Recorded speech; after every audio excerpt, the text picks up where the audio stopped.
Assalamualaikum warahmatullahi wabarakatuh. Saya Arik Faras Raihan.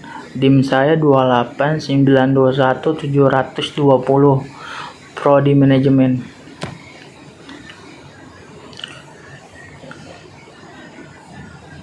Pengertian etika bisnis. Etika adalah kata yang berasal dari bahasa Yunani, yaitu ethos, yang berarti karakter, watak, kesusilaan atau adat kebiasaan, di mana etika berhubungan erat dengan konsep individual atau kelompok.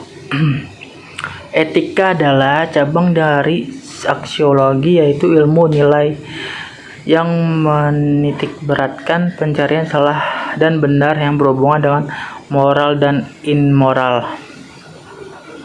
Bisnis. Apakah yang dimaksud dengan bisnis? Bisnis adalah serangkaian usaha yang dilakukan individu atau kelompok dengan menawarkan barang dan jasa untuk mendapatkan keuntungan laba. Arti bisnis juga bisa didefinisikan sebagai menyediakan barang dan jasa guna untuk kelancaran sistem perekonomian. Dalam ilmu ekonomi, bisnis adalah suatu organisasi yang menjual barang atau jasa kepada konsumen atau bisnis lainnya untuk mendapatkan laba. Pengertian etika bisnis. Dalam menjalankan bisnis bersama dengan stakeholder, perusahaan harus memastikan berhubungan yang terjalin di antaranya selalu baik. Solusi dari masalah tersebut adalah menerapkan prinsip etika berbisnis dalam perusahaan. Etika bisnis adalah segala sesuatu tentang pedoman norma bagi sebuah perusahaan dalam mengambil keputusan, dengan terjaganya hubungan baik antara perusahaan dan stakeholder melalui implementasi prinsip etika.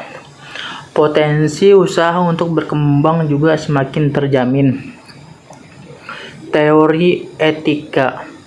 1. Teori etika teologi berasal dari kata Yunani telos, tujuan mengukur baik buruknya suatu tindakan berdasarkan tujuan yang ingin dicapai dengan tindakan itu, atau berdasarkan akibat yang ditimbulkan oleh tindakan itu. Contohnya, seseorang anak kecil yang mencuri demi biaya pengobatan ibunya yang sedang sakit tidak dinilai baik atau buruk berdasarkan tindakan, melainkan oleh tujuan dan akibat. Dan dari tindakan itu, kalau tujuannya baik, maka tindakan itu dinilai baik. Atas dasar ini, tepat dikatakan bahwa etika teknologi lebih situasional, karena tujuan dan akibat suatu tindakan bisa sangat tergantung pada situasi khusus tertentu. 2. Deontologi berasal dari kata Yunani yang artinya deon, kewajiban mengapa perbuatan ini baik dan perbuatan itu harus ditolak sebagai buruk. Deontologi menjawab, karena perbuatan pertama menjadi kewajiban kita dan karena perbuatan kedua dilarang. Yang ketiga, teori hak. Pendekatan yang paling banyak dipakai untuk mengevaluasi baik buruknya suatu perbuatan dan perilaku. Teori hak merupakan suatu aspek dan teori deontologi karena berkaitan dengan kewajiban. Hak dan kewajiban bagikan dua sisi uang logam yang sama. Hak didasarkan atas martabat. 4. Teori keutamaan virtue memandang sikap atau akhlak seseorang. Tidak ditanyakan apakah suatu perbuatan tertentu adil atau jujur atau murah hati dan sebagainya. Keutamaan bisa didefinisikan sebagai berikut: disposisi watak yang telah diperoleh seseorang dan memungkinkan dia untuk bertingkah laku baik secara moral. Untuk keutamaan, yang pertama kebijaksanaan, yang kedua keadilan, yang ketiga suka bekerja keras, yang keempat hidup yang baik. Pendekatan stakeholder. Pendekatan stakeholder merupakan sebuah pendekatan baru yang banyak digunakan, khususnya dalam etika bisnis. Belakangan ini dengan mencoba mengintegrasikan kepentingan bisnis di satu pihak dan tuntutan etika di pihak lainnya. Ada pendekatan stakeholder yang berasal dari pada prinsip minimal yang telah disebutkan, yaitu tidak merugikan hak dan kepentingan manapun dalam suatu kegiatan bisnis. Sehingga pendekatan stakeholder menuntut agar bisnis apapun perlu dijalankan secara baik dan etis, justru demi menjamin kepentingan semua pihak yang terkait dalam bisnisnya. Pemasaran atau promosi yang marak dilakukan oleh setiap perusahaan yang menyangkut etika pemasaran yang baik memang masih terkesan abstrak. Khususnya di Indonesia, kita kerap kali menemukan aktivitas pemasaran atau promosi yang masih menyudutkan pihak lain atau bahkan memonopoli pihak-pihak tertentu, sehingga hal ini cukup merugikan pihak lain.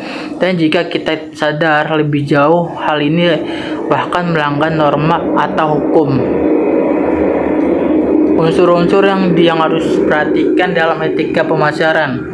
Beberapa hal yang masih harus diperhatikan dalam memasarkan atau promosikan suatu produk atau jasa dengan etika bisnis yang baik adalah: yang pertama, mampu mengendalikan diri sendiri untuk tidak memperoleh apapun dan dari siapapun serta dalam bentuk apapun. Yang kedua, mempunyai tanggung jawab sosial terhadap masyarakat.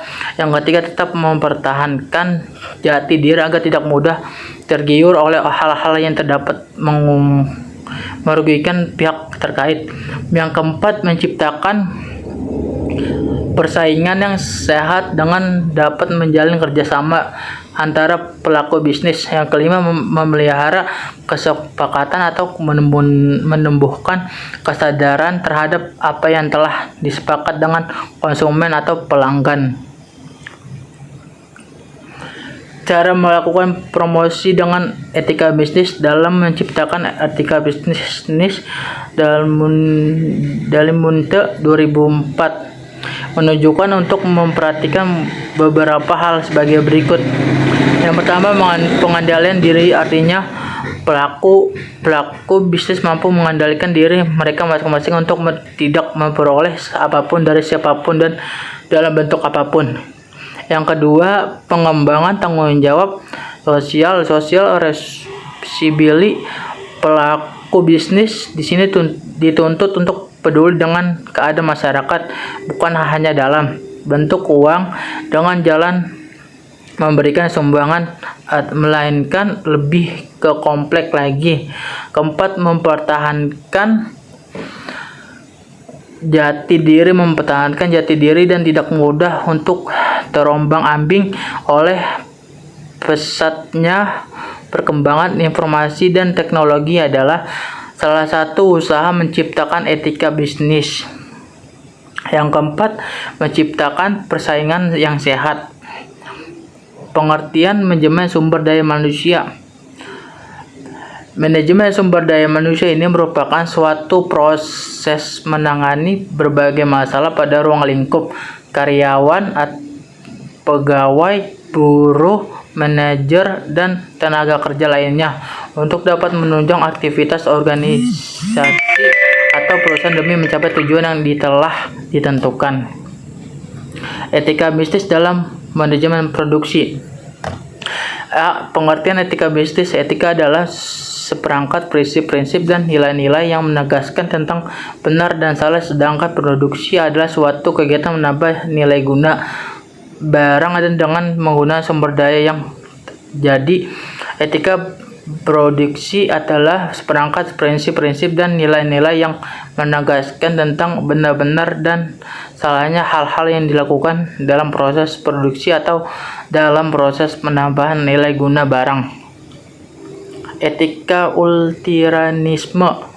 Pandangan utilitarisme adalah pada dasarnya merupakan suatu paham etika yang merupakan tindakan dapat dikatakan baik adalah yang berguna, memberikan faidah atau bermanfaat yang menguntungkan, sedangkan tindakan-tindakan tidak baik adalah yang memberikan penderitaan dan kerugian. Analisa keuntungan dan kerugian dari etika utilitarisme. 1. Keuntungan dalam kerugian. Yang analisis jangan semata-mata yang dipusatkan pada keuntungan dan kerugian. Bagi perusahaan, kendali benar-benar bahwa ini sasaran akhir.